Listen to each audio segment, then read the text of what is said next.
My own personal definition of leadership is the overarching skills and the overarching structure that allows a group of uncommon people to complete common tasks. And if you want to dig into that from a military standpoint, you take people from Dallas, Texas, from Chicago, Illinois, from Cheyenne, Wyoming, you throw them in boot camp together, and somehow at the end, they all kind of look, smell, and talk like one another. How that works, who knows, but it does. If you want to look at it from a business standpoint, you take people with multiple backgrounds and multiple interests, and you put them on a project together, and at the end of the project, there's mission accomplishment, whether it be because you sold something, you created something, you marketed something, so on and so forth. If you want to look at it from just a general processes standpoint, you take human capital, you take equipment, and you take standard operating procedures, you mesh them together, and you somehow get a better utilization or an increased standard or higher efficiency. Welcome to the Nicholas Brown Podcast, a podcast talk show about real estate investing, business leadership, and personal development. Each week, we explore current real-life case studies about how to build financial independence through investing in real estate to build your personal portfolio through passive income models, along with interviews from the top business leaders and personal development leaders. Now, here's your host, Nicholas Brown.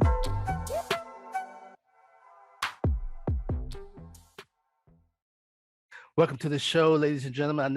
I have another great episode. Matter of fact, I got one of my Marine Corps brothers. I'm so excited for him and what he's doing. And my brother, man, I'm just giving you a shout out. We improvising this one here. We had it set for another date, but as we do, we improvise and overcome. We make things happen. So simplify, do or die. Say that. I'm just excited for my brother. We're going to get this done. And it's a great show. But before I begin, make sure you guys subscribe to the YouTube. Make sure you subscribe to your podcast, whatever podcast, whether it's iTunes or whatever. It's going to be a great show. Great show, I promise you. So, and it's about leadership and personal development based on the question. So here we go. And we begin. Today's guest is Matthew Askren. Matthew has worked in leadership roles with some of the largest food manufacturers in the world. Matthew has led groups within the baking, candy, and meat categories and has a demonstrated history of streamlining processes and building the relationships that are required to establish sustainable progress. He is currently the president and general manager for XLNT Bakeries LLC, Lucies, Hoopie Pies. Shout out to LinkedIn. If you go to his LinkedIn, you'll see those posts. I promise you. So he's making it happen. He holds multiple quality and food safety certifications through the American Institute of Baking, a SQF certification through SQFI, and multiple Lean Six Sigma certifications through ProSource. He has been published over 30 times on the topic of leadership by Chicago Now, a network subsidiary of the Chicago Tribune. Prior to his time in the private sector, Matthew spent 7 years in the United States Marine Corps, including 2 tours in Afghanistan. His awards included Bronze Star Medal, Omni Commendation Medal, Navy and Marine Corps Achievement Medal, and Combat Action Ribbon. Matthew also spent time as a communications instructor and martial arts instructor before receiving his honorable discharge. That's awesome. Matthew graduated summa cum laude from Hampton University. His undergraduate degree was in systems, organization, and management. Matthew also received his MBA from Jackson State University. Welcome to the show. Welcome to the show, man. Golly. Before he begin, I love to tell a story, man. This is just motivating. And that's why I keep stressing on these podcasts. Go to LinkedIn for like-minded, man.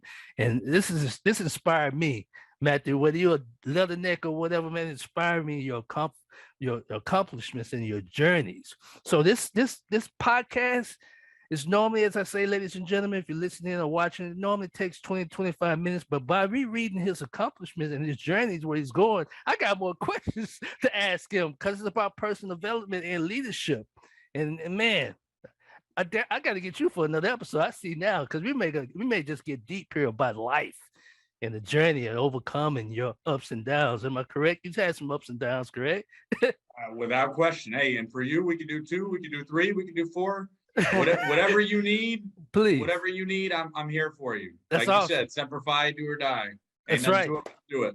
Thank you. Well, I say welcome to the show, and what we're gonna do is, what do you go by? I'm still gonna treat you the same. You're my brother, but what do you go by? Matt? Okay, Matthew, my brother Matthew. So hey, anything short of a 4-letter word, and we're all good. Okay. We're gonna veer from that. I lost my feelings sometime about 20 years ago, so we're good. Okay.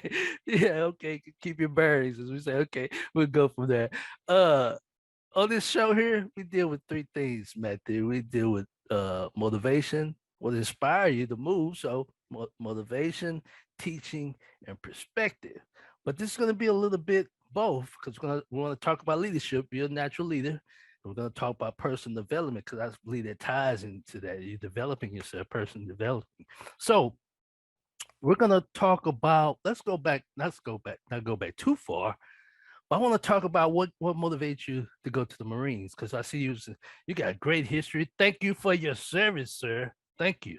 I see that. Likewise, thank you as well. Sure, no problem with me. So what motivates you to go to the service, to represent the United States, whether you're the Marine, we're Marines, but I say there's a price for freedom. I don't care if you thank you, Army, Navy, Air Force, Coast Guard, we thank you, because there's a price for freedom. At the time of this recording, you'll see the example what's happening over the world, where you have different types of leadership and what's going. So there's a price for freedom. You see now.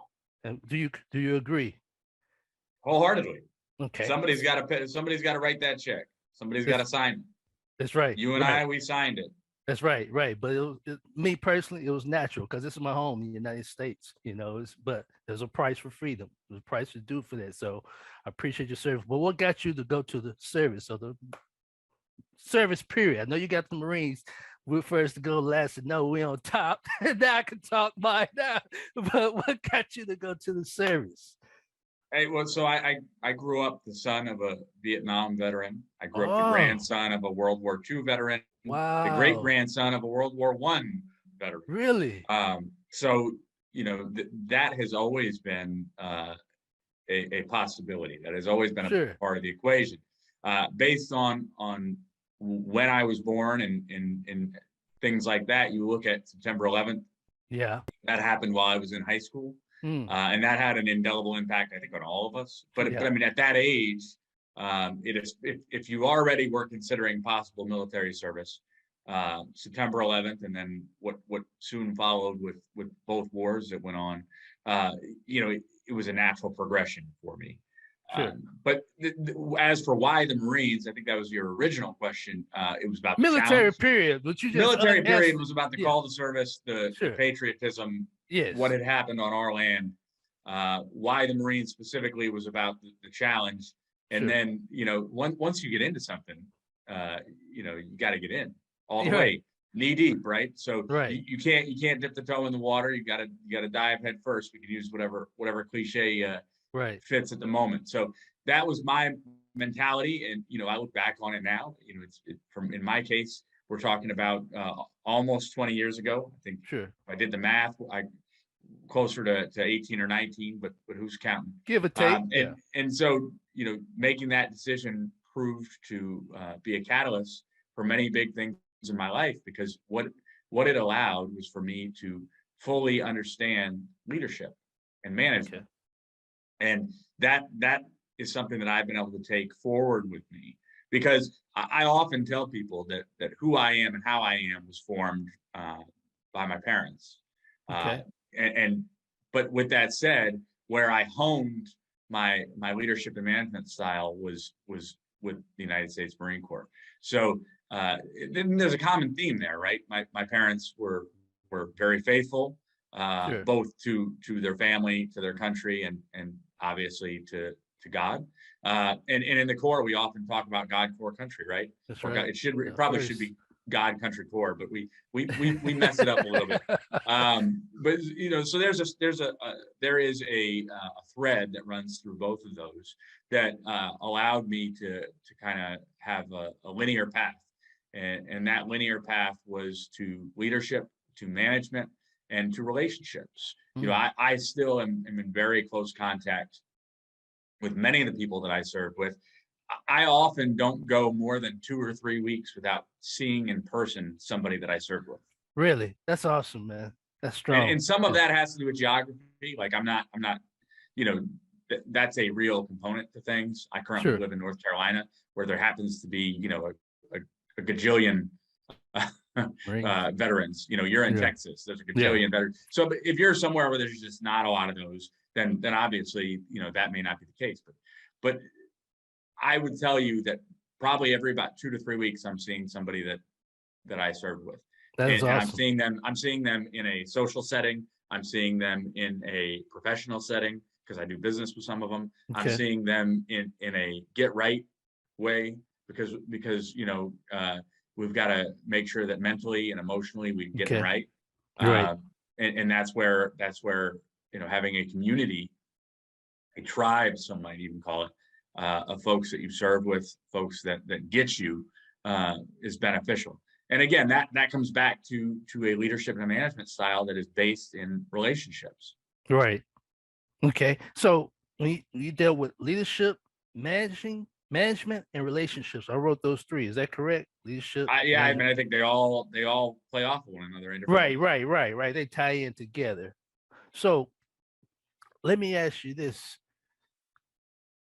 During that time, let's go straight to the source. That's going to lead to this a little bit deeper. When I read your about section, Matthew, which I met you, like I said, ladies and gentlemen, we have our own going. We support each other, but he's very supportive. We like each other's page and articles on there, but we got like-minded, which I appreciate you doing that. I love to put it in the air. I acknowledge everything. You know what I'm saying? So I appreciate you for that. I'm gonna get straight to the question. So, based on your experience and everything, what's your definition of leadership? My own personal definition of leadership is the overarching skills and the overarching structure that allows a group of uncommon people to complete common tasks. Okay. And if you want to dig into that from a military standpoint, you take people from Dallas, Texas, from Chicago, Illinois, from Cheyenne, Wyoming, you throw them in boot camp together, and somehow at the end, they all kind of look, smell, and talk like one another. How that works, who knows? But it does. If you want to look at it from a business standpoint, you take people with multiple backgrounds and multiple interests, and you put them on a project together. And at the end of the project, there's mission accomplishment, whether it be because you sold something, you created something, you marketed something, so on and so forth. If you want to look at it from just a general processes standpoint, you take human capital, you take equipment, and you take standard operating procedures, you mesh them together, and you somehow get a better utilization or an increased standard or higher efficiency. So when we can parse this whatever way you want, bro. No, I want to take it this way. I want to make it general. I want to take it on a personal development as a leadership, being you have 20 years where you followed someone because they magnetized you to lead, to become such as their leader. Because different methods, as we say in the previous podcast, you evolve different, you understand different. So how is leadership, your methods, has it changed 20 years ago, or do you have the same tactics, or has it changed? What's your perspective? What's your way? What's your thought on that? I think you have to have some core principles or some core values. Okay. And those don't change. In the Marine Corps, it's honor, courage, commitment. But I mean, obviously there's different ones as you go into, 3 in my own personal life are faith, family, and fitness, right? I mean, you can have whatever core values, but those don't change. Okay. Now, what you implement from there, I feel like in this world that we live in, you have to be willing to adapt. you have to be willing to do something different. When I was running a meat plant, I had to have a little bit different perspective than right now, where I'm running a startup business. Sure. When I was working in the baking industry, and we were doing just-in-time product that was literally being packaged and put on a truck 6 minutes later, sometimes you had to have a different perspective and different tactics than you had, in that meat plant. So there are different modes that you have to kick in, but I feel like the overarching core values have to remain the same.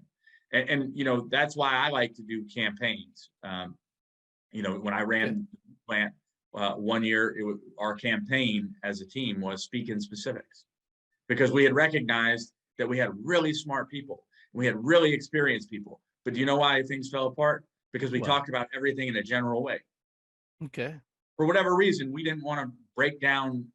Okay, so we ran better today than we did yesterday. What percentage better did we run today than yesterday? What do you mean by camp? Let the listeners know. What do you mean by campaign? So we had certain projects for a certain time, 2 to 3 weeks. And we would pick out. Oftentimes it would be for a calendar year, because in that world you work for a financial plan that has either a fiscal or a calendar year. You have a goal that you're trying to hit, that you're trying to achieve. So a lot of times I would have a campaign that would go from start to finish for a timeline. And then within that, we would say, all right, this is an area that if we're going to succeed and meet this goal, which is competitive and not easy, if we're going to meet this goal, we have to get better at X. And an example would be speak in specifics. And that was based off observation of people. That was based off observation of past performance. And what we started to see was, when we got a little uncomfortable in a safe environment and said, no, we ran better, but we only ran better by 0.03%. That's not good. Okay. The goal is that we're going to run better by 3%. 0.03% is better than yesterday, but it's not the goal. How are we going to close that gap? When we started to get uncomfortable and we started to get to a place where we felt like we could communicate to one another, and that nobody was going to make personal attacks, and that nobody was going to hold it over people. We were going to keep it professional, but we were going to speak in specifics. All of a sudden, we were moving onto a trajectory that nobody saw coming. Okay. So you had a certain culture, a certain everybody mindset, we got to progress to meet our mission. If at a certain point in time, if you don't agree, that's understood, but we got to move on. We got to complete next year, once that worked, campaign. The campaign was from good to great, because we had gotten speak in specifics down. It worked great for us, or worked good for us. If we were gonna hit the next year's mission, we had to go from good to great. So again, a lot of that has to do with relationships, though, because you got to know your people, you got to understand your processes, you got to know your capabilities. But relationships play a huge part in that. Personal development plays a huge part in that. There's just so many factors, Nick. Right. What's your values? What do you tie in? Do you go with the value? That's what my beliefs are. What's the value? If it doesn't make it at that time, we understand we can still be level, but we got to move on to meet our goal, the campaign, but have some type of thick skin. That's what my thing is, change and evolve. Some people at times a little bit too touchy on the mindset, but that's another subject. That's another personal subject. There's a time and place for rigidity, but I don't believe that it's in the tactics portion. I believe that it's in the strategy. Your strategy can be, your overarching strategy can be rigid, because you have a core philosophy that is who you are. But in terms of anybody who's worked with large numbers of people know that when you get down on an individual basis, that you've got to find ways to connect with folks, and you can't do that with a one-size-fits-all approach. That's right. Exactly. You got to be flexible minded, not break, but flexible. Am I right? Can be flexible, but the overall goal, the mission is, how can we move forward, and what does it take to get there? So that's awesome. So tell me at this time about your company. I read on your company. What are you doing now? Because that's why it led to the question. Leadership skills have changed. They either evolved or you got to adjust. Would you explain that? earlier. So what do you have going now? What type of position, what role that you have now, the role? Hey, I'm blessed to be the president and general manager at XLNT Bakeries. We are a consumer products dessert company. Okay. We've got 10 SKUs or 10 items, you could Okay. say. We've got customers as big as Target, and we've got as small customers as mom and pop convenience stores that pull from some of our distributors. We stopped counting how many states we were in, but when we did stop, we were at 30 or 31. So Okay. I think Wow. we're probably getting close to 40, but like I said, we that stopped being as important to us, and now we're trying to really grow within the areas that we are. We're happy to be really kind of gaining some steam in grab and go sections within convenience stores, within super targets, in the refrigerated case of the bakery section. And we're even developing some new products that you might one day see when you turn on your TV. I'll leave it at Really? that. I'll leave it at Okay. that for Stay now. 'Cause- tuned. But Okay. we are constantly trying to improve and constantly trying to better serve and satisfy our distributors and our retailers. Lucy's Hoopie Pies is our initial product. Is that the startup? Because I read on So the the XLNT Bakeries is the startup company. The initial products were Lucy's Hoopie Pies, which is three okay. different flavors. It's sold out of the refrigerated case at your super target, or it's sold out of your open air cooler at your convenience store. Okay. We also have 6 SKUs that are shelf stable, which means that they can be bought right off the shelf. We've got customers for those like Travel Centers of America, like Cal's in Texas. So those are growing. Douglas Companies is one of our distributors for that out of Arkansas. We just had a trade show last week on that. So lots of good coming, but we've had to change and pivot because we had a pandemic.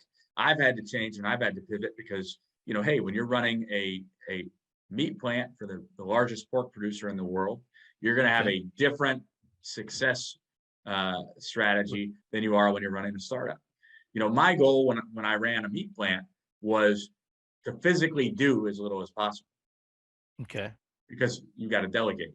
You've got really smart people who know what they're doing and who've been doing it for a long time. They need guidance. They need communication. They need expectations. What they don't need is for me to try and do their job.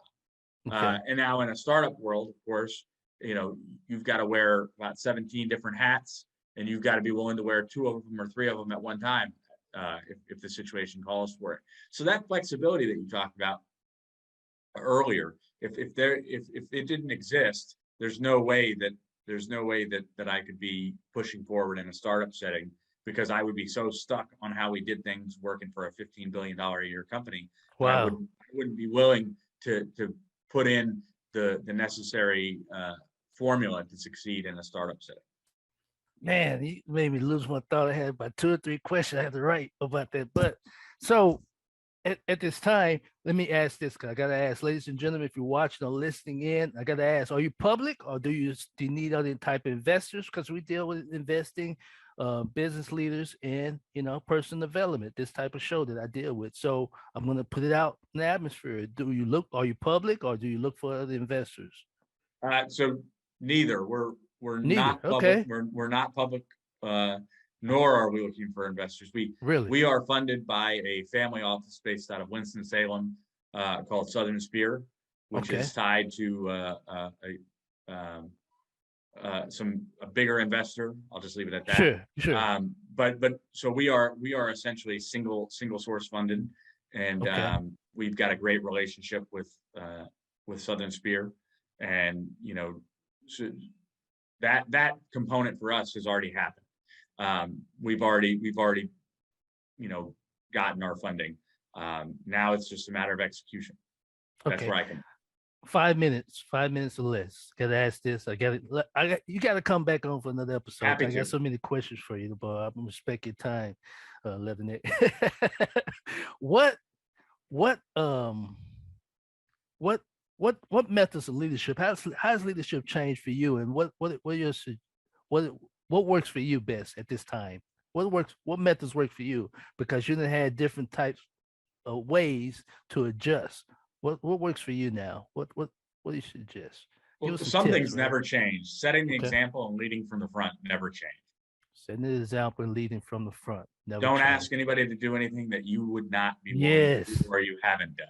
Repeat that. I'll That be doesn't quiet. mean, and people Don't ask confuse what. that. I'm gonna be quiet because that hit a point. Don't ask what. Can you repeat that, sir? Sure. Don't ask anybody to do anything for you that you wouldn't do or have not done. Man. That doesn't mean that people confuse that. People think that means that you should be walking around and doing everybody's job for them. That's not what it means. It means that if you ask them to do something that is either demeaning, that is physically a safety hazard, that is, putting the business ahead of their family in a way that you wouldn't do, that's what it means. Sure. When I am dealing with the sanitation department in a big plant and I'm talking to them about doing a toilet, I better have done a toilet before somewhere. Sure. I better be able to reflect on that to them so that they know that I'm not asking them to do something that I wouldn't do or haven't done. Okay. But again, I say that also being a huge proponent for delegation, especially in a large operation. You're right. You have to. So there is a line there that we all have to understand. But leading from the front never goes out of style. If you've got a uniform standard, you better meet the uniform standard. Right. If you've got a punctuality standard, you better lead the punctuality standard. There's just a lot that goes into that, and most of it is the little things. But you know what? Those little things add up because people don't necessarily remember the little things from on a case-by-case basis, but as a collective, those little things make a large impact. And when you walk out of a room, people remember that you might have had the uniform standard, but you followed it. You may have had a punctuality standard, but you led that. You may have had a campaign about speaking specifics, but you never talked in specifics. How does that work, right? You talk about from good to great, but yet you don't supply people with the reading material to understand about the book From Good to Great. Exactly. You see what I'm saying? Right. How do you lead from the front? How do you set the example or set the standard yourself?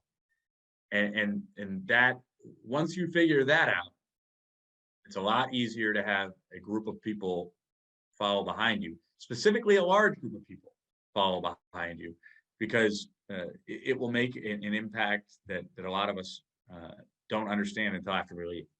Inspired. They get inspired. They want to do is a pull, not a push. You're not pushy. But we always have this mindset. We got to move forward.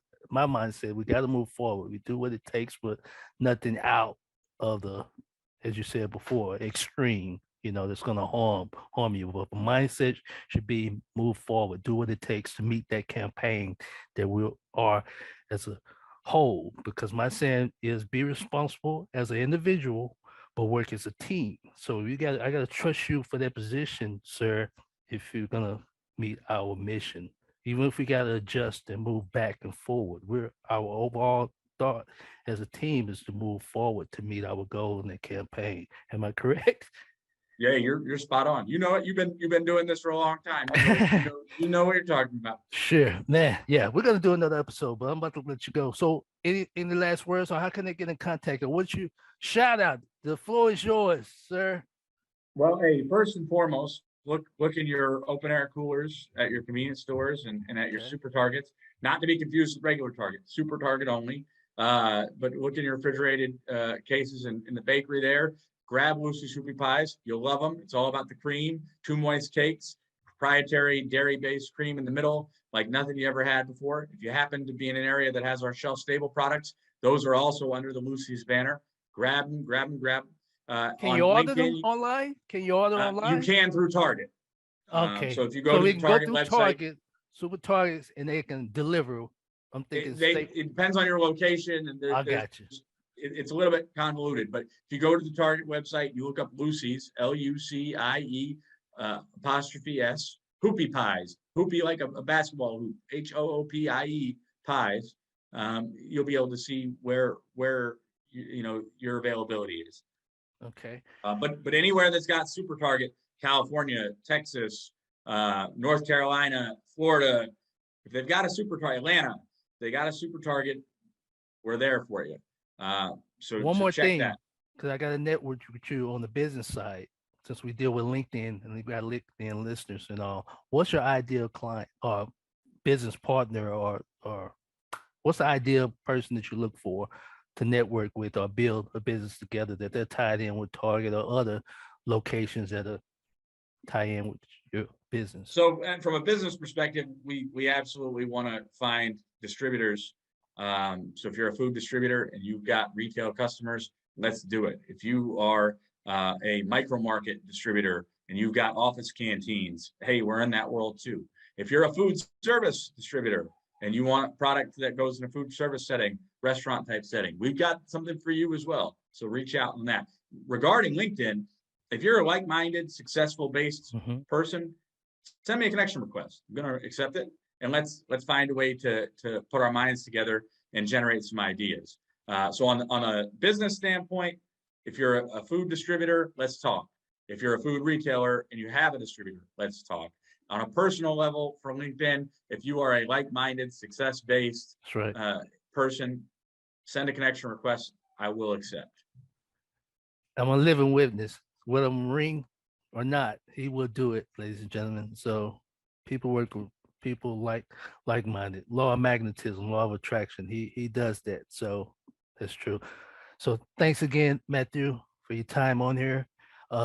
Love, once again, like I said, come back on the show for another episode. I want to know how things has progressed, or just talk, because it's about personal development, talk about life. I want to get into that too, but we didn't get time. I'm sure we'll get another time for that. So thanks for coming. There I go being long-winded again. Say again. There I go being long-winded again. No. There I go. But I respect your time because I know you got to get out. But ladies and gentlemen, we made a point. I'm going to make a point. I'm going to do for my brother. I'm going to get him on. I overlooked it, but here we are now, and he's always welcome to come back on. So thanks again, Matthew, for coming to the show. Okay. Thank you, Simple Fidelis. Simplify, do or die, always. So there you have it, ladies and gentlemen.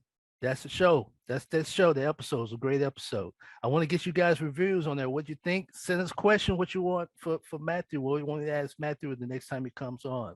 And as we always end the show, don't condemn, don't complain, because you have a choice to make a change. Have a great day. Thanks for joining us on the Nicholas Brown Podcast. Make sure to visit our website, www.nickbrowninc.com, where you can subscribe to the show in iTunes, Stitcher, or via RSS, so you'll never miss a show. While you're at it, if you found value in this show, we'd appreciate a rating on iTunes. Or if you'd simply tell a friend about the show, that would help us out too. If you like this show and you are a new real estate investor, then check out one of Nicholas's free reports called the Wholesale Dominator Report, also located on our website, www.nickbrowninc.com/free reports. Be sure to tune in for our next episode. And remember, don't condemn, don't complain, because you have a choice to make a change. Have a great day.